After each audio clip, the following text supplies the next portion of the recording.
ಎಲ್ಲರಿಗೂ ನನ್ನ ನಮಸ್ಕಾರಗಳು. ನನ್ನ ಹೆಸರು ಈರಮ್ಮ, ಊರು ಗಂಗಾವತಿ.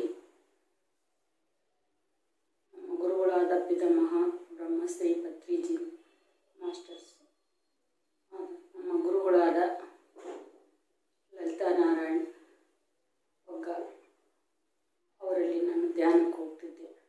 ಅವರೇ ನನಗೆ ಧ್ಯಾನ ಮಾಡಿ ನನಗೆ ಭಾಳ ಅನಾರೋಗ್ಯ, ಕಾಲು BP, ಮೊಣಕಾಲಂತೂ ಕೆಳಗಡೆ ಕೂಡ ಬರ್ತಿರ್ಲಿಲ್ಲ. ನನ್ನ ಭಾಳ ಪರಿಸ್ಥಿತಿ ಇತ್ತು. ಅವರೆಲ್ಲ ನನಗೆ ಹೋಗುತ್ತಾರೆ, ಇನ್ನೆಲ್ಲ ನೋವು ಹೋಗ್ತೈತೆ ಮಾಡ್ರಿ ಅಂತ ಹೇಳಿದರು.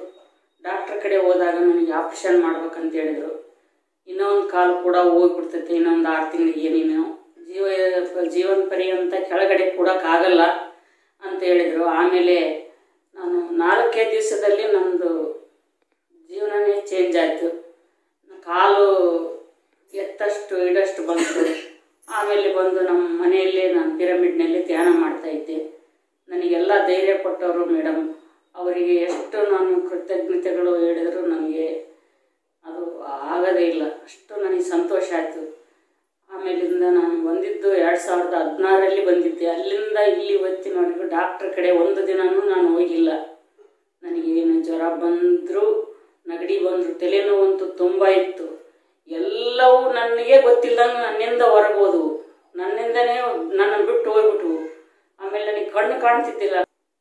ಕಣ್ಣುಗಳು ಒಂದಿನ ಧ್ಯಾನ ಆದ ನಂತರ TV ಹತ್ರ ಕೂತಾಗ ಎಲ್ಲ TVನಲ್ಲಿ ಅಕ್ಷರ ಎಲ್ಲ ಕಂಡು ನನಗೆ ಹಿಂಗೆ ಕಣ್ಣು ಕಾಣ್ತಿರ್ಲಿಲ್ಲ. Operation ಮಾಡ್ಬೇಕಂತಿದ್ರು doctor ಹುಬ್ಬಳ್ಳಿನಲ್ಲಿ.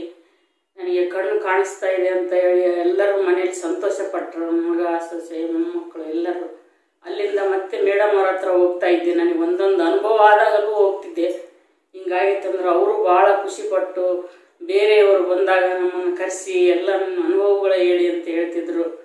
ಆಮೇಲೆ ಇವು ಕಂದಗಲ್ ಮೇಡಮ್ ಅವ್ರ ಕಡೆ ಒಂದು ಸಲ ಕ್ಲಾಸ್ ಇತ್ತು, ಅಲ್ಲೇ ಹೋದೆ. ಅವರು ಭಾಳ ಖುಷಿಯಿಂದ ನಮ್ಮ ಮನೆಗೆ ಕರೆದು ಎಲ್ಲ ಕೇಳಿ ಎಷ್ಟು ಸಂತೋಷಪಟ್ಟರು. ಅವ್ರು ಭಾಳ ಖುಷಿಪಟ್ಟರು. ಮತ್ತು ನಮ್ಮ ಮನೆಗೆ ಒಂದು 2 ಸಲ ಪಿರಮಿಡ್ ನೋಡೋಕ್ಕಾಗಿ ಬಂದರು. ಅವಾಗಂತೂ ನನಗೆ ಭಾಳ ಆನಂದ ಆಯಿತು. ಅಲ್ಲಿಂದ ನಾನು ಈಗ ಒಂದು 3 ತಾಸಾದರೂ 4 ತಾಸಾದರೂ ಧ್ಯಾನ ಧ್ಯಾನ ಧ್ಯಾನ. ನನಗೆ ಹೊರಗಡೆ ಹೋಗೋಕ್ಕೂ ಇಷ್ಟ ಇಲ್ಲ. ನನ್ನ ಧ್ಯಾನ ಬಿಟ್ಟು ನಾನು ಇನ್ನೊರ ಜೊತೆ ಮಾತಾಡೋಕ್ಕೂ ಇಷ್ಟ ಇಲ್ಲ. ಅಷ್ಟು ಆನಂದ ನನಗೆ ಯಾವುದೇ ಒಂದು ಈಗ ಅದನ್ನೇ ಸಣ್ಣ ಹುಡುಗರ ಥರ ಕೆಲಸ ಮಾಡ್ತೀನಿ. ನನಗೆಲ್ಲ ಕಾಲು ಹೋಗಿ ಕೆಳಗಡೆ 4-5 ತಾಸು ಕೆಳಗೆ ಕೊಡ್ತೀನಿ. ಮನೆ ಕೆಲಸ ಎಲ್ಲ ಮಾಡ್ತೀನಿ. ಅಷ್ಟು ನನಗೆ ಆರಾಮಾಗಿ ನನಗೊಂದು ತಲೆನೋವು ಕೂಡ ಬರಬಲ್ದು. ಇಂಥ ಕೊರೋನಾ ಟೈಮಲ್ಲಿ ನನಗೆ ಎಲ್ಲರಿಗೂ 20-30 ಜನಕ್ಕೆಲ್ಲ ಅಡುಗೆ ಮಾಡಿ ನಾನು ಎಲ್ಲರಿಗೂ ಕೊಟ್ಟರೆ ಅವರೆಲ್ಲ ಸಂತೋಷಪಟ್ಟರು. ನಿನ್ನಿಂದನೇ ನಾವು ಧ್ಯಾನ ಮಾಡ್ತಾ ಇದ್ದೀವಿ, ನಿನ್ನ ಕೈಯಲ್ಲಿಂದ ಉಂಡೆ ನಾವು ಆರಾಮಾದೀವಿ ಅಂತಂದರು. ಅದು ನನಗೆ ಎಂದೂ ಮರಿಲಾರ್ದಂಥ ಒಂದು ಆನಂದ ಆಯಿತು. ಎಷ್ಟು ಆನಂದ ಅಂದ್ರೆ ಧ್ಯಾನ ಮಾಡಿರಿ ಎಲ್ಲರೂ. ಈ ನಾವು ಕಳ್ಕೊಳ್ಳೋದು ಧ್ಯಾನ ಮಾಡಿ ಏನೂ ಇಲ್ಲ. ನಮ್ಮನ್ನು ನಾವು ಕಳ್ಕೊಳ್ತೀವಿ. ನಮ್ಮಿಂದ ಅನಾರೋಗ್ಯ ಕಳ್ಕೊಳ್ತೀವಿ ಹೊರತು ಧ್ಯಾನದಲ್ಲಿ ನಾವೇನು ಕಳ್ಕೊಳ್ಳಂಗಿಲ್ಲ. ಅದರಿಂದ ಎಲ್ಲರೂ ಧ್ಯಾನ ಮಾಡ್ರಂತ ನಾನು ಎಲ್ಲೇ ಹೋದ್ರು, ಯಾರ ಮನೆಗೆ ಹೋದ್ರು ಧ್ಯಾನ ಮಾಡ್ತೀಯಾ, ಧ್ಯಾನ ನೀವು ಮಾಡ್ರಿ ಅಂತ ಹೇಳ್ತೀನಿ.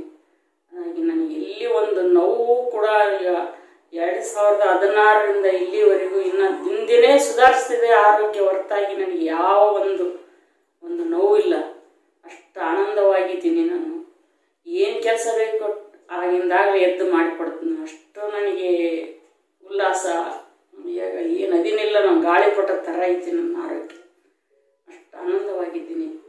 ಎಲ್ಲರೂ ಧ್ಯಾನ ಮಾಡ್ರಿ ಅಂತ ಹೇಳೋಕ್ಕೆ ಇಷ್ಟಪಡ್ತೀನಿ. ಎಲ್ಲ ಮಾಸ್ಟರ್ಸಿಗೂ, ಎಲ್ಲ ಬಂಧುಗಳಿಗೂ, ಆತ್ಮ ಬಂಧುಗಳಿಗೂ ನನ್ನ ನಮಸ್ಕಾರಗಳು.